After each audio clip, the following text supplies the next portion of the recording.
Alright guys, today I got the key to a 2023 Nissan Maxima SL. Of course, naturally, we're gonna take it out for a test drive, but some quick little specs of this car. This is the 2023 model SL. This one has a 3.5 liter V6, pushing 300 horsepower and 261 foot-pounds of torque. This only powers the front wheels, and of course, we're gonna take it out for a spin and enjoy this little beauty. Because honestly, this is arguably my favorite Nissan that has been made, to be honest. And this is what our key looks like. Let's hop into the interior real quick. This car is coated with a nice black outlook. But look at this. Nice perforated leather seats. Beautiful interior. Like, you wouldn't expect a Nissan to look this good with some nice metallic steelings over here as well too. Like, you wouldn't expect a Nissan to be this good, man. Like, this is borderline almost an infinity because of the luxury, basically. And if you hop into the trunk,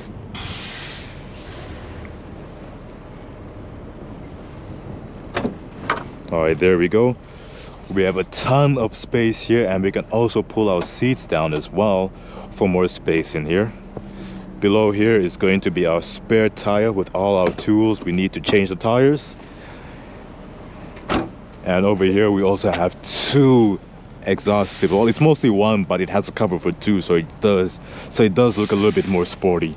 This thing is one of the more sportier looking Nissans, but it also borderlines on the line of luxury as well. Hopping into the back, we get heated and ventilated seats, our cup holders over here, and a good decent amount of leg room and headroom. We also have moonroof as well too, so yeah, I would say this is a luxury sports car, but a Nissan basically.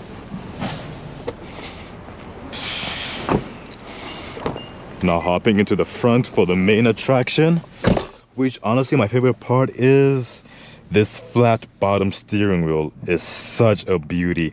I would have never expected to see this in a Nissan. Much more a Nissan Maxima, because these things used to be like the butt of the joke pretty much all the time.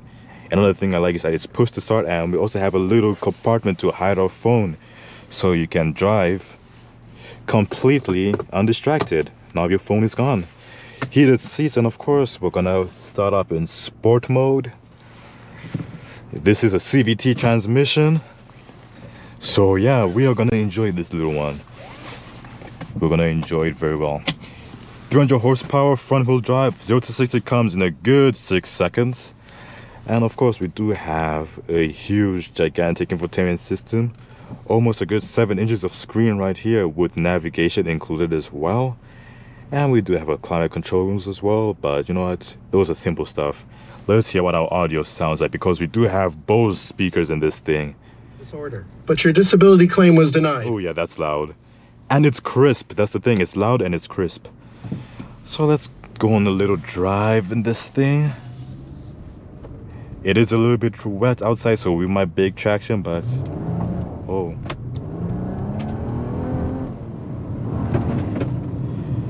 Insulation is very good, and the build quality of this thing is honestly surprising. Like, for some reason when I heard Nissan, I was getting a Nissan Maxima, I was expecting pretty cheap build quality, not gonna lie, but I have been pleasantly surprised. This thing handles really well. It's very confident in what it does. But in wet weather, do be careful though, because it does lose traction kind of quick. And the steering wheel does feel a little bit heavy when you want to make a very sharp turn. So please do keep that in mind. But overall, this is a very beautiful car. Like, I've never expected myself to fall in love with a Nissan this much. But hey, I've been pleasantly surprised. And it actually does sound pretty decent. Let me open the window slightly.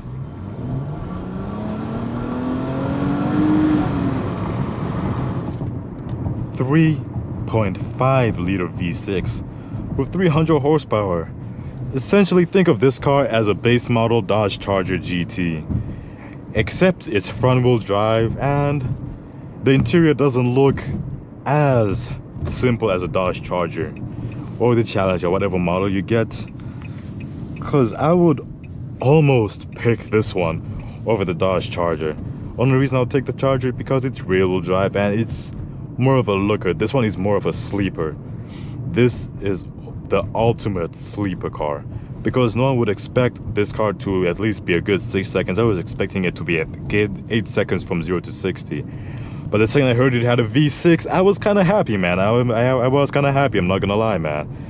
But honestly though, this thing is a pleasant and a very, very nice surprise to me.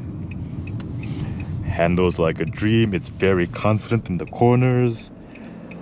And I can't get over like how nice this system looks like. Look around me. This looks great. This is borderline luxury, and Nissan is pushing it. Like, Nissan has been releasing some fantastic cars in the past few days. Nissan has been releasing some fantastic cars in the past few years, and this is one of them. Underappreciated 100%. But the thing is, it's a gem that no one knows about. And if you really want to be, oh, but this seems more of a sport car, I don't know about the gas mileage and or how much the MPG is. Right now, with good city driving, I was getting 7.5 liters for every 100 kilometers. And yes, this is from a V6, so this thing is very, very economical. And another thing is that it does have a sunroof. I still can't figure out how to open it properly though. Anyway, it confuses me. I'll just have to find a way to open it somehow. Yep, I'll figure it out eventually. And also, if you go to cruise control, I'm not sure how if this thing senses a car in front of you and slows down. I'm not gonna try and put my fate in God's hands as of yet, but the cruise control is also very good as well. Oh yeah, it does seem to sense cars in front of you as well. But let's look at our steering wheel. The flat bottom is arguably my favorite part. Like, this is a steering wheel straight out of a sports car. If you remove this Nissan badge and put a GTR badge on this thing, I would think this was a GTR if I didn't know the interior of a GTR. The transmission is nice and feels very manly in my hands. The shifts are nice and crisp for the CVT transmission as well too. Like, everything about this car is above my expectations basically. And this isn't even like the highest trim, this is just an SL. Like, the higher trims will be so much better. Like, alright, think of this thing as a baby BMW. Might not have the handling or the prestige, but this thing is still a JDM legend. It should be a legend, man. If I could take this car back in the day and show them what the Maxima has come to, they would have nothing but praise, man. Yep. Even in a front wheel drive, you're still spinning your tires in wet weather. I like that. Oh, beautiful car, man. This is one of the few times I've driven like a regular car, a regular sedan, that I've actually fallen in love with. The first one was when I first drove the Dodge Charger GT. These ones are in the same ballpark. It won't be as large as the Dodge Charger, but it's damn near close enough for you to say it's negligible. One half better gas mileage and a bit more luxury, go with this one. If you want a little bit more sporty and rear-wheel drive, go for the Dodge Charger GT. I'm a heavy advocate for both cars. Front-wheel drive or rear-wheel drive, these cars are so similar, they blend in very well with each other. But enough about me praising this car. If I had to to nitpick on something I didn't like, I would have to say it's the heated seats over here. The low, like if you put it on ventilation mode, it still feels like it's blowing hot air on my butt though, not gonna lie. Like, it still feels like it's blowing hot air on me. That's the only quip I have with this thing. But other than that, this car is a perfect, damn near luxury sedan for everyone. Like, honestly, this thing is perfect for what it does.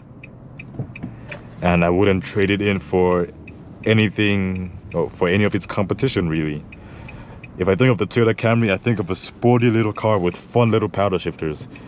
This one just has nice luxury in it that the Toyota doesn't seem to quite have down pat in there. Okay, lady, you're like sprinting through the road now. I see you.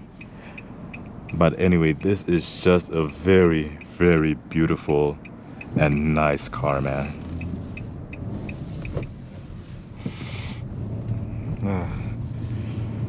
Well, honestly, this has been just a quick little review of how much I've fallen in love with this little Maxima. Of course, if I really wanted to go into nitpicking, I could say I wish the insulation was a bit better. I wish the suspension was a little bit softer, just so that I would glide a little bit more over the bumps, because I do feel every bump on the road. But then again, it's a Nissan. It has already exceeded my expectations already, and just because of that, it's a win. This car is a 10 out of 10 in my book. If you're looking for something reliable, has some luxury and some sporty elements to it, while being an all-around very, very practical car, I would 100% say you should go for the Maxima, because it is underrated, man. It really is. I am putting Nissan on the block right now, because this car needs to be appreciated more. It's no longer that beat up car that we would used to have make fun of all the time. It is now a very nice car that needs to be appreciated, and it deserves the respect it gets. Like, it needs more and more respect. Put some respect on this car's name, man. It needs all the respect possible. Oh, little tunnel run. Let's see if I can get a good little rev.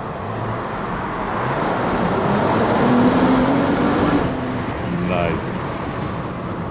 Oh man, what it feels like to fall in love with a car all over again, man. That's what the Nissan does for you people.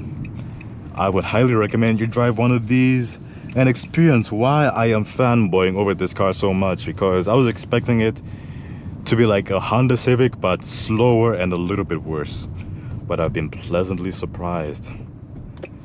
But anyway, let us quickly enjoy this. No, I can't even be silent. Look at the stitching. Some of these cars won't even give you this kind of stitching at all. You get a stitched interior, basically. And you're telling me I could expect this from anywhere else? Nah, no chance. No chance at all you're getting this anywhere else. But anyway, this has been Morty with the 2023 Nissan Maxima, and with me just fanboying over it for a good more than 5 minutes at least. I've been fanboying over this car kind of hard. Hopefully you guys enjoyed the review. For more content, like and subscribe, because I really, really enjoyed this little vehicle. But anyway, let's do one more quick walk around of this magnificent beauty, and we'll call it a day.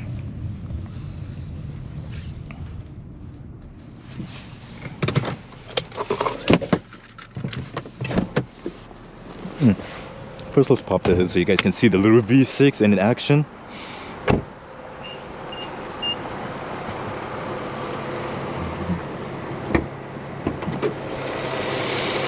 3.5 liter V6 of straight pure joy. What it is to fall in love, man. Alright guys, it has been a pleasure filming for you. And like and subscribe, and give me some criticisms of what you think I should have criticized this car more on. Anyway,